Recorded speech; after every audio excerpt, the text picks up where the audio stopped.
Hello and welcome to the Help My Wealth podcast, Money Rules or Money Rules. Here at Help My Wealth, we are all about empowering financial success in our community of listeners. We hope you find today's topic both informative and helpful.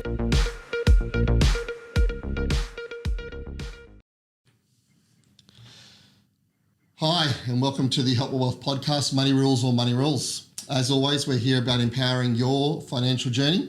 And today, I have with me Hamish Ferguson. Hamish, thank you for coming. All good, thank you. And our special guest is Lea Clothier. Lea, thank you also for coming. Thank you for having me. Lea is one of the Help My Wealth Experience professionals. She has authored and presented the learning module on goals for us.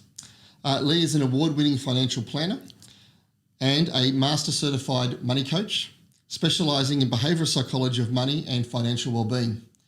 Lea, please tell us, how has your week been? Pretty good, actually. It's my 40th birthday celebration, so I'm stretching it out as much as possible. As you should. Have you done anything exciting? I had a sparkly party on Saturday night, so that was quite exciting, and the rest of the time is just catching up with friends and family. Sparkly parties are always good, to be honest. I don't think I've ever been invited to a sparkly party. Well, I went on this weekend to a sparkly 25th where they had a glitter station. And let's just say... We had a glitter station too. Yeah, well, there you go. And my beard looked pretty impressive, Hamish. Not going there. Well, please, Hamish, how about you start us off and talk to Lea? Yeah, thanks, Steve. So, Lea, I guess let's start at I don't know if I'd call it the beginning or the halfway mark or whatever you want to call it, but I guess tell us a little bit about this journey about going from financial planning to money coach. And I believe you went out with a bang, winning an award. Is that right? I did. I think there's always that thing, leave on top or something like that, leave while you're in the top. Absolutely. That was sort of 15 years a career in financial advice and financial services. And I did won 2 awards, 2016 Money Management Young Achiever of the Year Award and the 2017 AFA TAL Female Financial Advisor of the Year Award. And both of those were probably the highlights of my career at that stage. They were things that really represented goals that I'd been working towards, and really were a big achievement for me to showcase what I'd achieved, but also how far I'd come, I think. So I'm guessing leading up to that, there would have been a little bit of preparation. Like you would have been thinking about leaving financial planning almost before you got the last award, or was it that organised? It was.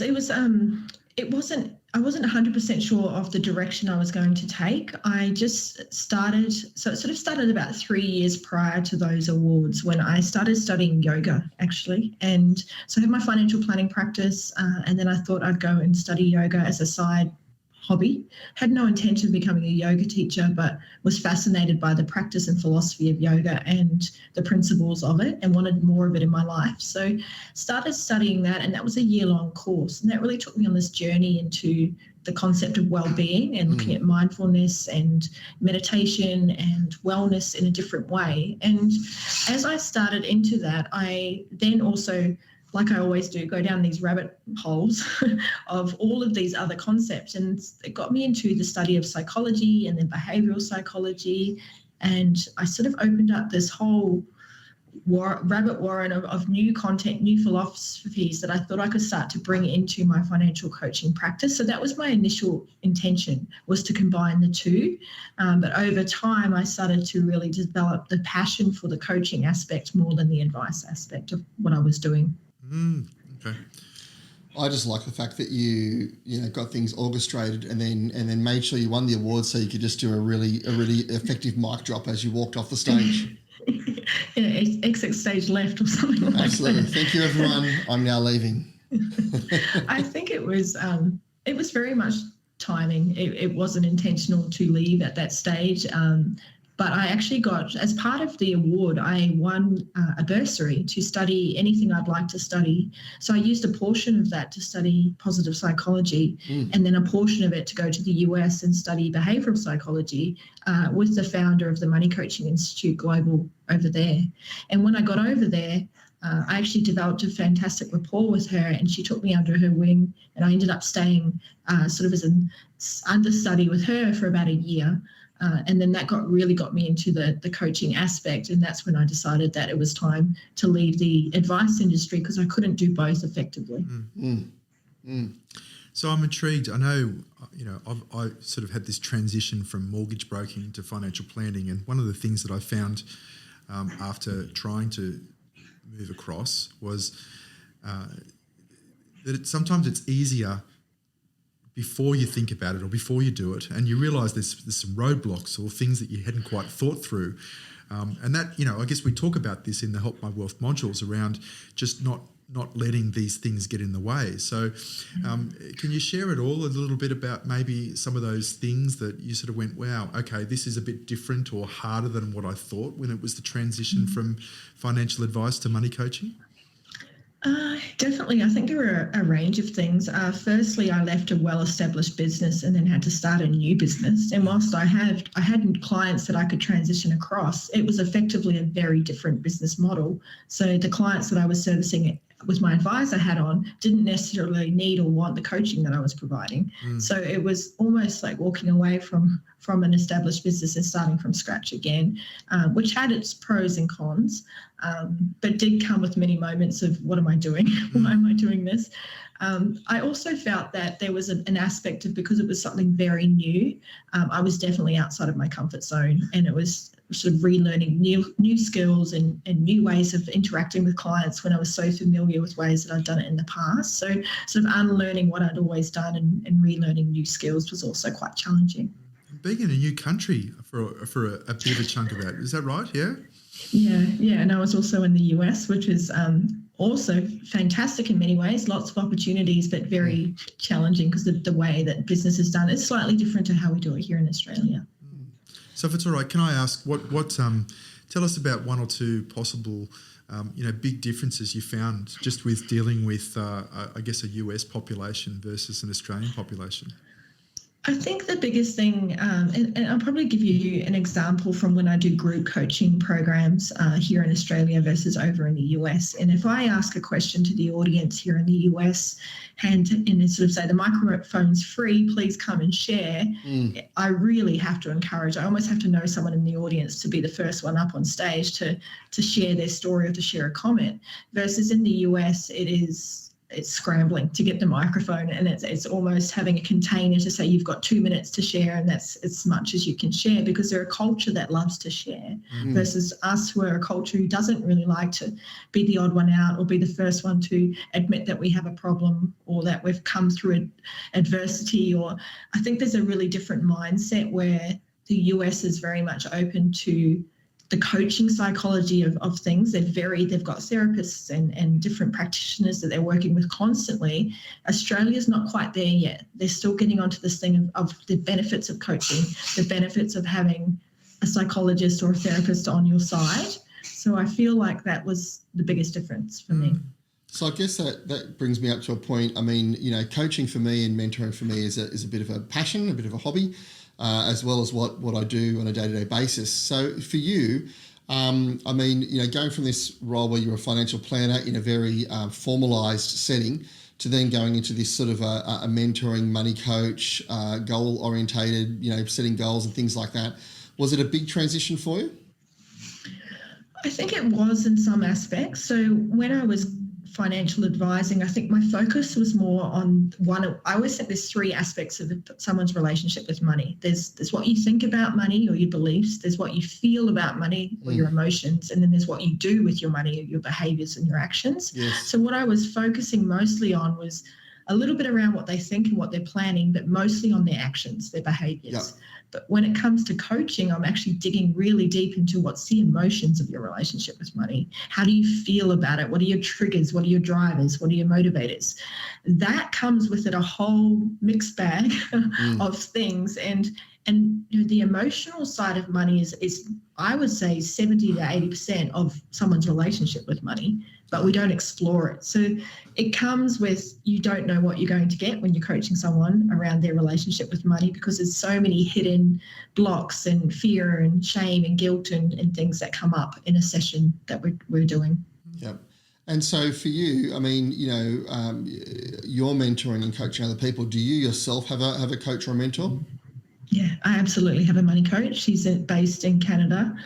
The reason I have her is, and what I say to my clients is, we can't see the picture when we're in the picture. And so I need someone to help me zoom out and gain some perspective of actually what's going on, because quite often I'm so involved in it on a day-to-day. I'm so caught up in it emotionally that I can't actually see the reality of what's going on. So she keeps me accountable. She stretches me when I want to stay in my comfort zone. And she challenges me when I have, quite a fixed mindset on things and I want to step into a growth mindset. Mm. So, and how long have you had that relationship with that coach? So I met her in my training. She was one of my fellow coach trainers, and we formed a pretty good bond, and we decided that we would be great coaches for one another. So We've had that relationship for about 5 years now. Yeah, Hamish and I have often talked, about how we've both had mentors and coaches as well, and how good that is. And in regards to Help My Wealth, we're really trying to make sure we have a level there where there's accountability and there is that coaching and mentoring. But as you know, coaching and mentoring can end up being a very one-on-one time based sort of thing. So there's obviously a cost involved in that. And sometimes, that cost can be high if you're wanting more and more one-to-one, face-to-face coaching. So, with Help My Wealth, we're trying to keep that around that couple of hours sort of over the program, so people can actually get the accountability they need, but without the high cost of coaching. Mm-hmm. Because, for a lot of people, especially when they're starting out, that's what they're wanting. Mm. Yeah, and I liken it to the concept of having a personal trainer to really focus your intentions and your motivations for your goals, help you really get on track with your goals. And I always think of it as it's an investment. And if we're really serious about what we want to achieve, then it's the return on that investment in terms of what you're going to get out of it is going to be well worth the time and money that you put into it. Mm. Yeah, it's funny, actually. I haven't spoken to anyone that I can think of that's done coaching or mentoring or money coaching that hasn't turned around and said this was worthwhile. Do you know? Mm-hmm. I've had a few people who have never done it that said, I don't think it's worthwhile, but not anyone that's actually been involved in mentoring or coaching, that's for sure. Yeah, it's interesting. I would say I have had clients that have probably moved away from coaching or some sort of being under somebody. And I guess there's many reasons for it. Sometimes it's affordability. Sometimes it might be not a connection between the coach and the person underneath. But also sometimes it's a teachability thing. And I guess there's also that, interested in your thoughts here, Lee, in the sense that, one of the things that helps to ground you as an advisor is that you almost need sometimes that person over you to bring you into line, all right? So, and remind you that, you can learn a few things as well. Would you agree with that? Yeah, I would definitely. I think there's that aspect of we do need that reminder quite often and we can quite often forget. And I think clients need it too, just to kind of bring everything into perspective, like I mentioned, and help us prioritize. Like we have so many different decisions and things we need to do on an everyday basis. And sometimes we can lose sight of what's really important. So having someone to help you bring it all back, or even someone that you can sort of say, this is really concerning me. I'm not quite sure, where do I go? How do I make an informed decision? What's the next step? That kind of education, empowerment, confidence building, accountability that a coach can provide is invaluable. But I also agree with your statement that there's a time and a place, and you have to be ready and coachable to achieve the benefits that coaching can offer. Yep. And it may be for some coaching clients that I have, it's for a very short period of time. It's through a period of transition or a period of just wanting to really upskill in a certain level and reach a goal. And then for others, it's just an ongoing mentorship program. So it really is bespoke. It's quite different for everybody. Mm.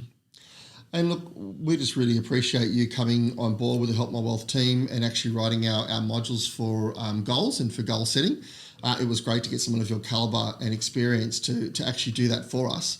But look, getting onto that, I wanted to ask you that question. I mean, what do you think, from a professional point of view, what do you think that people don't do to achieve their goals? What's the main thing they miss when it comes to actually setting goals and achieving goals?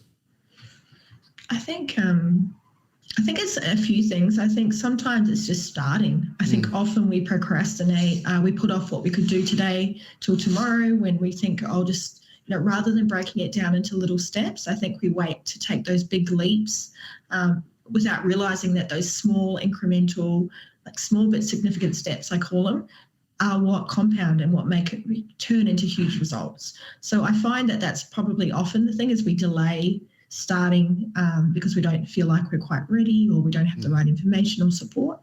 And then also I feel like quite often we lack the support squad or the accountability, and that's something that I like about this program and what you guys are offering is the community around it. How do we actually create, the sense that we can achieve it together? Because doing it alone can be pretty difficult and unrewarding, and particularly when times get a little bit tough to stay on track. Yeah. Do you find that a lot of people would agree that, you get them in a professional setting and they set their goals and they're achievable, their targets, and they all, when it's around work, goal setting can be quite easy for them to do. But then when it comes to personal goals and personal finance, it changes a lot? Yeah, I do. Two aspects to that. I think sometimes we do it because we want to impress other people, and because we might get into trouble if we don't. And then the other aspect is a lot of us don't actually know what we want to work towards. When it comes down to it, if we ask people about what do you actually want to achieve or what's really important to you in the future, we haven't given ourselves the time or space to actually write that down or think about it. So then saying, let's put that into some goals can be really difficult. So as a coach, Lee, what are some of those penny drop moments or things that you've sort of gone, okay, this is great, everybody really needs to know this stuff? I think one of the things that I learned early on is that the difference between advising and coaching specifically is that when I'm coaching someone, it's an understanding that ultimately they are the experts in their own life. They know what they need to do. They know the steps they need to take. They know what they really want. They know what they don't know.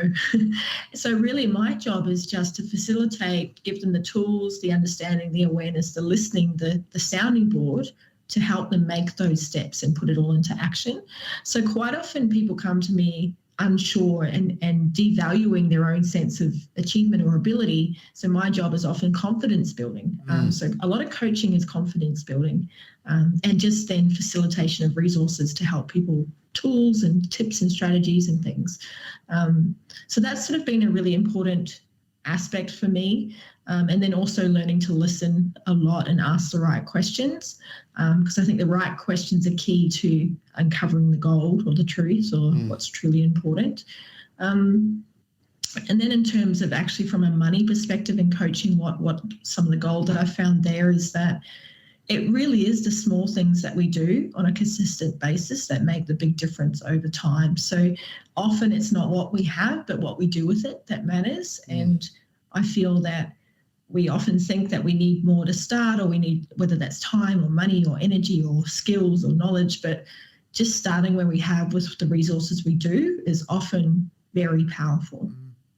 Actually, Fitzgerald, I want to come back to two of those. So it's interesting. You talked about procrastination in the beginning, all right? So, and I'm sure you found that there's a connection between somebody's confidence levels and their ability to actually get started, and confidence and mental health is just such a big thing today, isn't it? We're obviously post-COVID, we're talking about it a lot, but so that would be a really interesting and probably a nice thing to be helping people with their confidence levels like that. Yeah. I find it really rewarding. I think it's amazing to watch someone step into that confidence, which I equate with also their power with money. So when we're not confident, we give away our power to other people to manage it or make decisions for us. Yep. So it can be really rewarding for me to see someone step into that power with making their own financial decisions. They're feeling confident and empowered in their finances. So that aspect is really, I always think with coaching, there's two pieces. There's the confidence and the capability. The capability stuff is just the literacy, the knowledge, the skill building. But the confidence piece is really working with someone to help them build that inner worth, the self-worth, that light, that spark that says you can do this. And I work a lot with archetypes, and we may have not have touched on this before, but one of the archetypes that really I work a lot with is the innocent archetype, which is this one that is just essentially needs someone to hold their hand a little bit until they've learned what they need to learn, until they have the confidence and they can step forward and say, thanks for your assistance. I think I've got it now. We all kind of need that with money because we weren't taught it growing up. We weren't taught it in our homes. We weren't taught it at school. So a lot of us have that innocent archetype. It is a very taboo subject. And slowly that's shifting, but I think we've still got a long way to go. Yeah. What do you do in regards I'm thinking of someone in particular who finds goal setting very hard. Matter of fact, it's gone from the point of being hard to the point where they actually, as soon as they hear the word goals, as soon as they hear the word someone say, hey, you should set a goal either professionally or personally, it really creates quite an animosity inside them and a frustration. It's almost an anger inside them in regards to that. Have you had someone like that, and how do you sort of work with people that have got to that point where goals are just something they just can't look at anymore? Yeah, I do. I have, definitely. And the first thing I do when that is the case is look to what is the reason for that. Is that because they're disconnected from that future version of themselves and what they actually want to create, or they're lacking the vision about what their life wants to look like? Or is it because they've done and set goals in the past but continually failed to achieve them, so feel like, what's the point? Why do I bother? So actually getting to the meaning behind what's the blocking, that's sort of really important part of my role as a coach, is to actually say, well, what's stopping us from setting it in the first place? And then actually using that as a bit of a motivation. So again, looking at milestones instead of big tangible goals. If they're not good at sort of thinking about the future or even a year or 3 years' time, bring it back to some of the actions that we could take that would move us closer to what you want your life to look like rather than further away. So changing language can be really important too. Yeah, that's powerful. And I think today, what am I trying to say? The TV, the online presence, this whole breaking it down into small goals, it almost feels like the world is saying to us, you can do this tomorrow. And taking away from that almost that hard work, that blood, sweat and tears that we've got to put into things. But by breaking I guess what I'm trying to say is by breaking things down into small goals, all right, it's actually easier to almost achieve them quicker, if that makes sense, yeah? It is, yeah. You're right, 100%. And that's why in the goals module, we talk about outcome-based goals and behavioural-based goals. So we might have an outcome that we're working towards, which is longer term, and then we have a series of behaviour-based goals that are going to get us to that outcome. And if we continually practice those behaviours, they'll move us closer to that outcome we're trying to achieve.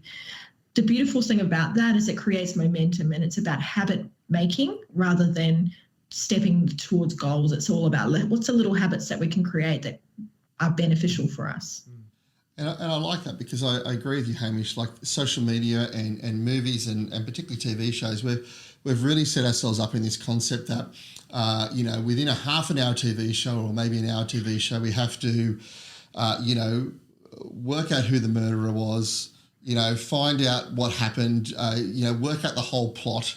It all happens. And then at the end, it's all nicely tied up with maybe a little bit to move forward to the next episode, But when it comes to achieving goals, it doesn't happen in half an hour, So I like how you spoke, Lee, about that idea of setting behaviours. So it's like, okay, here's our goal. That might be your season, you know what I mean? But you've got your individual episodes where you're getting your behaviours in place. And that actually is allows you to be able to achieve that whole goal over the season. Yeah, and it's a great analogy. And I think I was working with a woman this week who her goal is to buy a home in 3 years' time. And so she's got a little bit of money saved already, and she's got some savings capacity, but she's sort of lacking the confidence around how is this even going to happen for me? You know, where I want to live, the prices are unreasonable. I just feel like it's out of my comfort zone. I don't think I'm going to be able to do it. So part of that aspect is, well, let's really connect to the outcome. Like what is it that you actually want to achieve? Because often it might be more achievable than we realize. It's just because we've projected it out there to be something that's unachievable. We use that as an excuse not to take progress. So I've sent her off to do some research on, well, let's look at different options. Let's get some pricing. Let's break down all of the steps to say, what are the little steps we need to take between now and buying a house? And let's just tick them off one at a time so that it doesn't feel like this momentum, huge leap between where I am now and where I want to be, but instead it's just little stepping stones each and every month or however often it is that we meet, so that she feels like she's progressing towards it. It's funny, isn't it? Because if let's say, Hamish, you injure yourself in a motorbike accident, do you know what I mean? And you've injured your leg, and you have to go through physio and you have to actually learn how to re-walk again properly. It would be rare for a person to go, oh yeah, I'm not a walker. I've decided that's it. I'm a sitter from now on.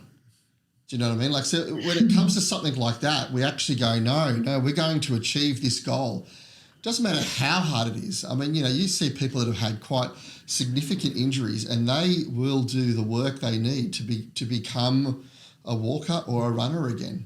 You know what I mean? Yeah. Then we have situations where someone has a financial collapse, or they get into debt, or they have a really bad thing happen, and for some reason, we do feel like we can actually go, yeah, I'm just not a house owner. You know, whether it takes you 2 years, 3 years, 8 years, 10, doesn't matter how long it takes you, you can achieve that goal if that's what you want to achieve. But so often, Lee, do you find that every now and then you come across someone who just goes, yeah, I'm not a walker. I'm not a house owner. I'm not a person without debt. And that absolutely, I see it all the time, and I think that's my job to say why. Why do you believe that? Who's told you that, or what experience has showed you that that's your reality? Because it's not, unless you believe it to be. So I spent a lot of time with people exploring these belief systems and narratives that they have about what they can and can't achieve, because often it is just a very restrictive belief system that they've inherited or they've adopted that's keeping them really nice and safe and small, and not allowing them to actually step out and achieve what it is they really want to do. And often I think also what is lacking is the connection, the real motivation. So if someone says to me, I want to buy a house, I say, great, why? Why do you want to buy the house? And that gets them thinking to the motivation behind it. It's not the house they want to buy, it's what the house brings to their life, the sense of freedom or security or success or whatever it is, achievement or stability. That's what they're actually chasing. So if I can help people understand the true motivation for their goals, that's the stickiness. So if you're talking about that analogy of the person wanting to walk again, they want their old life back. They want the freedom back. They want to be physical and able to be alive and being able to run around. That's the true motivation. Walking again is not the motivation. So that's the conduit to what they actually really want to achieve. So the same applies with finances. Whatever it is, the goal that we're setting, that's just a mechanism to get us something else, something deeper. So that why is super important when we're setting goals, because that's what's going to help you to stick with it when it gets a little bit hard or when you've got something more exciting to be doing. Yeah. It's interesting. I'm going to put you on the spot here a bit, Lee, but I'm also just wondering whether is there something about money and finances that's a little bit different? So what I mean by this is that there's this privacy, or it's not talked about, or it's embarrassing. It's embarrassing, or I don't even know. Like, I mean, like if I had a car accident and I was drink driving, for example, well, I'd feel pretty embarrassed for a while there as to that I've created that, So there's something about money that's just a bit different. Does that come up in any of your, I guess, training or courses around just the why on that? Yeah, it does. It's so multifaceted. To begin with, one is it's so highly emotional, and we've tied our sense of self-worth so intrinsically with money. So if we have it, we feel more valuable, typically. Yep. If we don't, we feel like we lack worth, typically. And then we also assign, the amount of income we earn with our value system and our worth. So there's a lot of shame around having it or not having it that is also there. But on top of that, money is also a core survival issue. So it triggers survival in us. If we don't have it and we don't have enough, if we look at Maslow's hierarchy of needs at the very bottom, if we don't have enough of it, we can't have shelter or food or clothes over our back. So it triggers this, maybe I won't be able to live if I don't have enough money. So it actually triggers the survival part of our brain when we think about it. And that then makes us operate in a completely different, a completely different thought process. We're not thinking clearly when we're using it because we're operating from not the neocortex, the thinking brain. We're operating from the survival brain.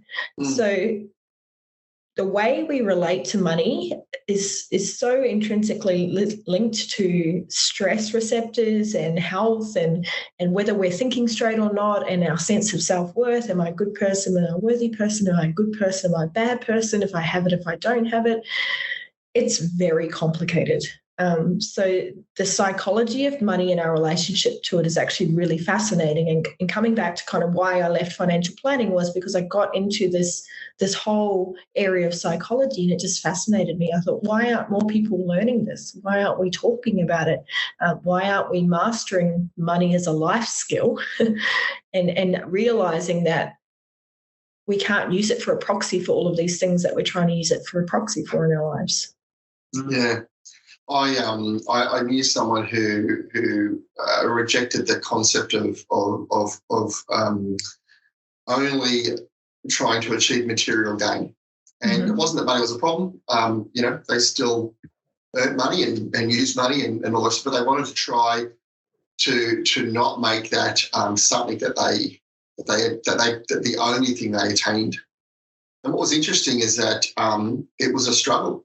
It was so ingrained in them, and it's so part of who they are, or part of who we are as a society, that even someone who actually says, no, I'm not going to do that, struggles with concepts around, do I have enough? Am I successful? Have I chosen the right thing? Am I doing the right thing? So, it's really hard to divorce that from who we are as people, isn't it? Well, it has a social component to it. Yeah. So the problem is if we don't have enough money and our friends do have money, all right, then, well, we're almost going to have to pick a new group of friends because, how do we invite them over for dinner? How do we have hospitality? How do we go out with them for dinner? There's a whole range of things, especially around food, that is just so related. And all holidays. Yeah, absolutely. And then it's the location. If we choose to, live somewhere that's more affordable, then and all of our friends are somewhere else, then again, it's that connection. So, money and community is quite highly connected, isn't it?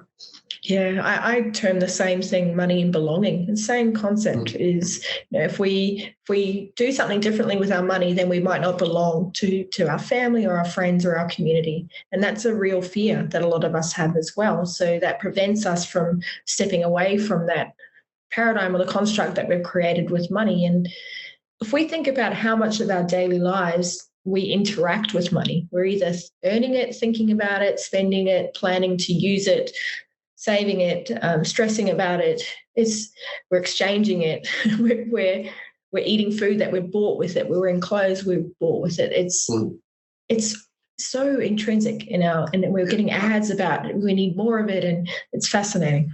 I don't think I need a moment. You're giving me a little bit of anxiety just talking about it, Lee. That's all right. I just have to say, take a deep breath. But it's not, I think that's the thing I always come back to with my clients, is that we forget that money is actually only valuable to the worth that we assign to it. So we give it the values and the power and all of those things. So if we can unwind all of that, unpick it and sort of realize that it is only what we assign value to, then it helps us take that control back a little bit as well. So, look, people often equate happiness directly with regard to their financial situation and their goals. Have you had a lot of opportunity to actually talk to people and help them, break that down and tease that out? Yeah, I have. And I'm not someone who believes that money can't facilitate a happier life, because it can.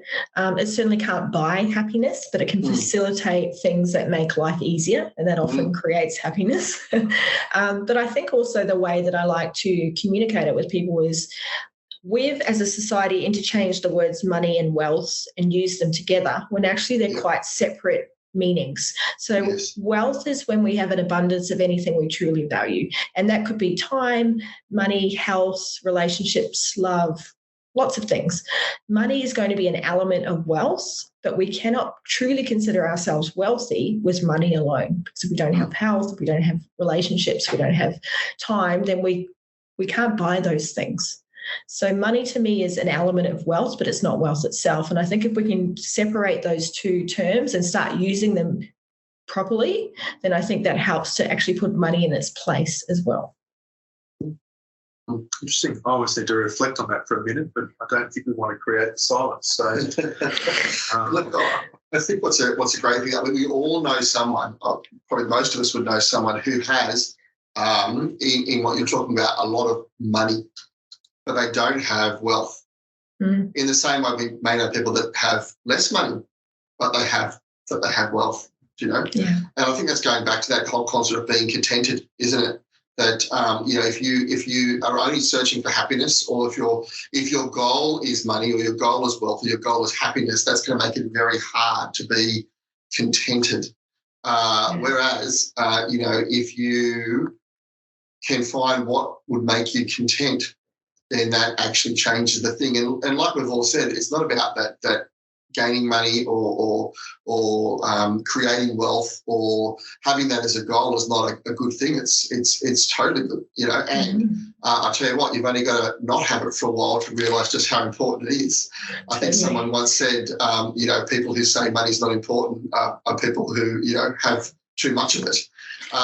So it's not about saying that it's not important, but it is. There's a difference, isn't there, between, as you mentioned, being wealthy in regards to what makes you content, compared to just having, money by itself. And I think it's very personal. So if we all spend the time to actually define what makes me feel wealthy in my life, what do I need more of in my life to feel wealthy? And then how can I use this resource called money to facilitate that? How can I use it to give me more time? How can I use it to invest towards the thing that's going to bring me more wealth? I think that's the way that we should be looking at it and framing it, and realizing that what's wealthy for me is going to be very different to you, Hamish, and to you, Stephen. So that's something that I know planners and coaches do well, but I think a lot of us as individuals don't often take the time to actually think about, what am I working towards, and are my goals my own goals, or are they someone else's? Well, look, I'm really glad you said that, because that ties in well with Help by Wealth. I mean, we didn't call it Help by Money for a reason. Do you know what I mean? So that's very much where we're aligned to and where we're heading to as well. So, Lea, as a money coach, what's a common myth that people think about your role, and what are you and what aren't you, if that makes sense? Yeah, there's a few.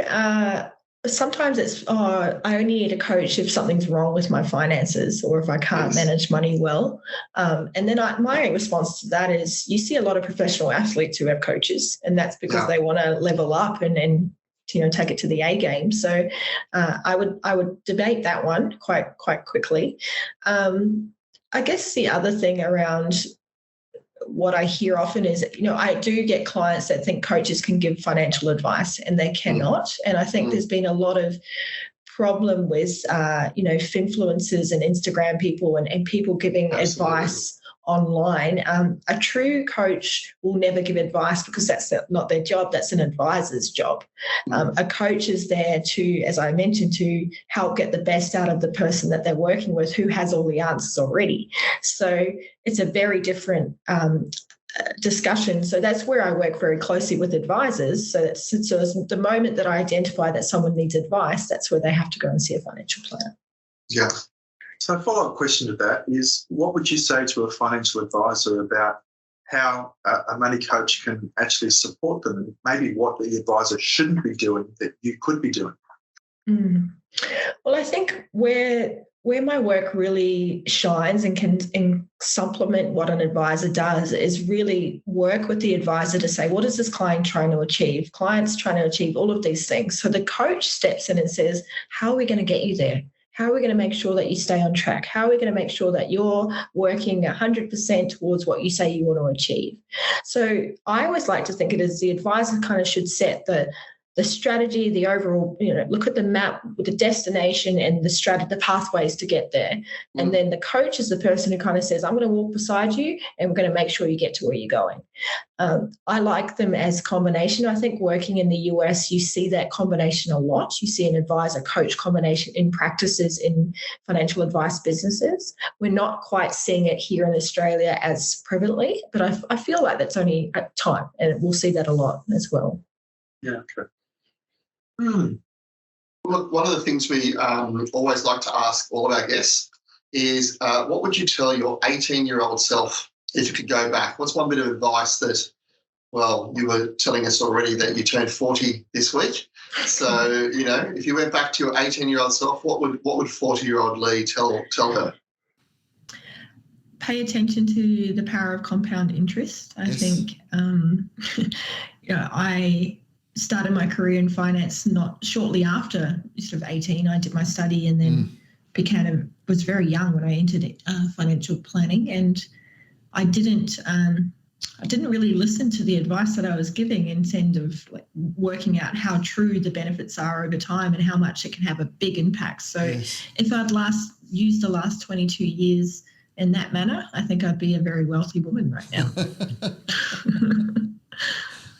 It's funny, the concept of earning 3.5% or 4% on a bank account just doesn't sound very sexy, does it? It just, it's boring, and especially when we're in finance, we think of shares and managed funds and all of the other things that we can be doing. And yeah, look, it is a challenge to just go back to basics and say, hey, and there's so many things you can do these days around it. Like, you can have money taken out of every transaction in your bank account. You can have money come out of your pay. This is all these things that you could do if you wanted to.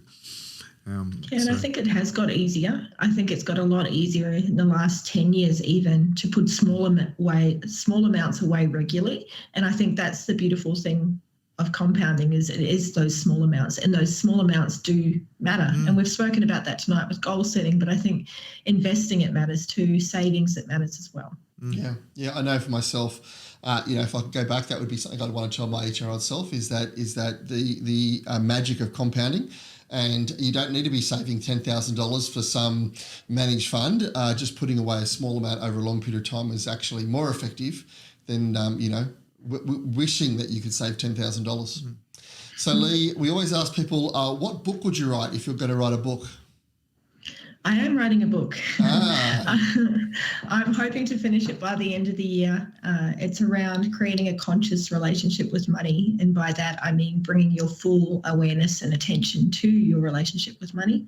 So it's all things emotional, practical, belief system based around money. So watch the space. It should be coming out next year. Well, maybe we'll get you back and we'll have a podcast on your new book. Amazing. I would love that. Fantastic. Well, look, Lee, thank you so much for coming. Thank you so much for being our guest and for being part of the Help My Wealth team. We really appreciated all you did when you wrote that module on goals. And we appreciate you coming and being our guest today. My pleasure. Thanks for having me. All right. Well, thank you guys for joining us today on the podcast. As always at Help My Wealth, we're about empowering your financial journey. Today we've done that by talking to Lee in regards to goals and money coaching and so forth. If you have any questions or queries, please reach out to us in the notes. If you want to come to the Help My Wealth and see what we're doing and learn more about that, please follow the links there. And as always, like and follow our podcast. But again, we thank you for coming today and we'll see you next time. Thank you. Bye.